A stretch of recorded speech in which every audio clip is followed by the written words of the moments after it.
Hello again, boys. On this video, we're going to be talking a little bit about a build that I featured on my last video.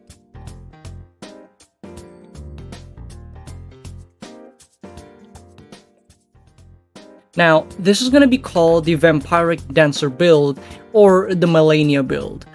And I did talk about it briefly on my last video, saying that I will be sharing this video on the next one. Well, in retrospect, this is an endgame build, and the build pretty much centers around becoming MALENIA herself. It's got extremely high damage burst, high damage light attacks, and of course, the HP restoration that she has as well, to give us some of that vampiric nature. Alright, now, the playstyle for this build revolves around the weapon art of the weapon itself, being the Waterfowl Dance.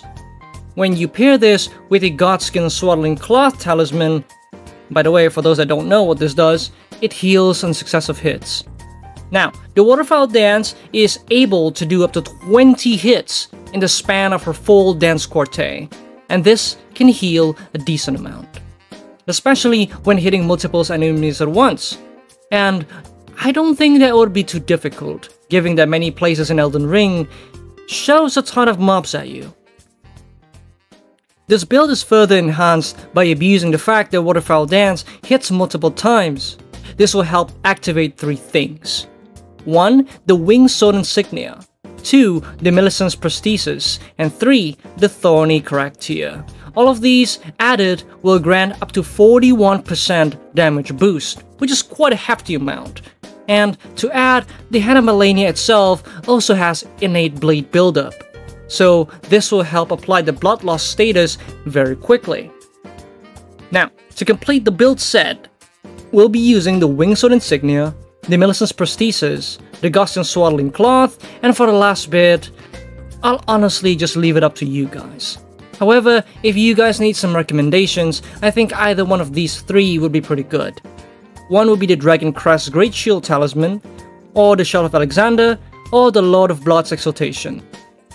The Dragon Crest Great Shield Talisman can be used to add some more physical bulk.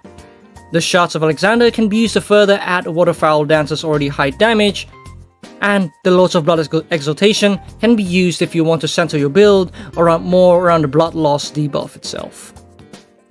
Now, for the stats, you want at least 18 strength and 70 dex for the weapon itself, and 50 vigor so you don't get one-shotted, 25 faith to use the Golden Vow incantation, and also the Flame Grant Me Strength. With some minimal investment on mine to use the Waterfowl Dance more often, and endurance depending on the kind of armor that you're planning on wearing. Some notes that I would probably share is that you won't really need extremely high poise, as the Waterfowl Dance active carries hyper armor that will pretty much face tank almost any form of stagger, aside from attacks that ignore poise. You can wear the Blasphemous Blade as well on your offhand, or you can put it on your back to take advantage of its HP restorative properties too. You don't need to use it, you can simply just put it on your back and the passive effect will still work. And finally, for the Great Rune slot, I recommend going for the Radahn's Rune, as the added stamina and health is essential to maintain your stature, given that this build is extremely stamina reliant. As you can see, the build itself is relatively simple and has room for more improvements and add-ons.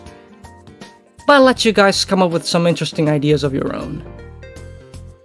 And that's it from me. Have a nice day. Thank you.